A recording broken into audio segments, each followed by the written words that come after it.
Dan Paladin with this week's episode of the Mortgage Morsel on this Friday, March 22nd. So this week I thought I'd touch on the topic of the week, NAR settlement, and maybe bring a little perspective from a lender's point of view and things I've heard, and maybe demystify or kind of clear up some of the really wacky stuff you see on social media. But and also this information that I'll pass on is, I believe, from reliable sources, real estate attorney being one of them, and a couple others. Obviously no changes from here until July and possibly further depending on the outcome. But the consensus is it will happen and that it will get pushed through, and it's just going to be down to negotiating. Good old-fashioned buyer's agents are going to have to chat with the listing agent and find out if there's any comp provided, and if so, how much. And just good old-fashioned negotiation and communication on that aspect.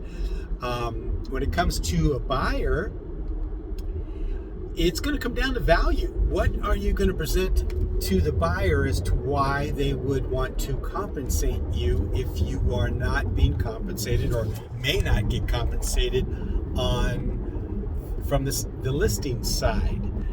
So that's going to be imperative to what are you bringing to the table to them, so that they sign that buyer's agreement, which is going to be highly pushed and made to do.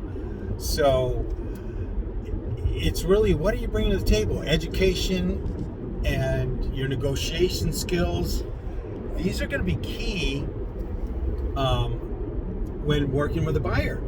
So you're really going to have to hone up on those skills, and so that you can get compensated. And you're going to have to dispel a lot of that misinformation, because that's what the media is doing, and that's what they're going to read and hear.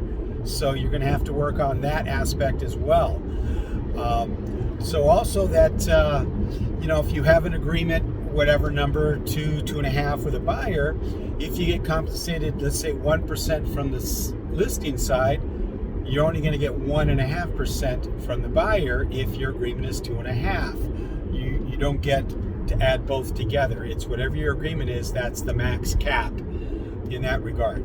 So it's going to be just imperative to have the tools and the education and the skills to show your worth and your value to a buyer, and see what you can do there.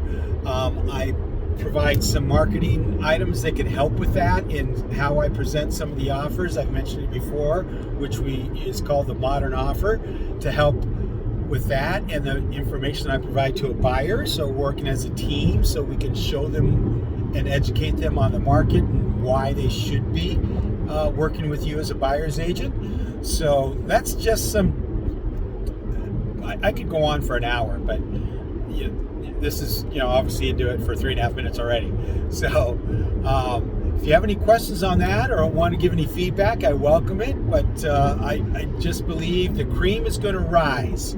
Your skills, your value of what you're bringing to the table, especially on the buyer side, is going to differentiate you, and see how it may affect how you do business from that point forward. Alrighty, that's it. And remember, if you're working, I'm working, and I'll see you next time on the Mortgage Morsel.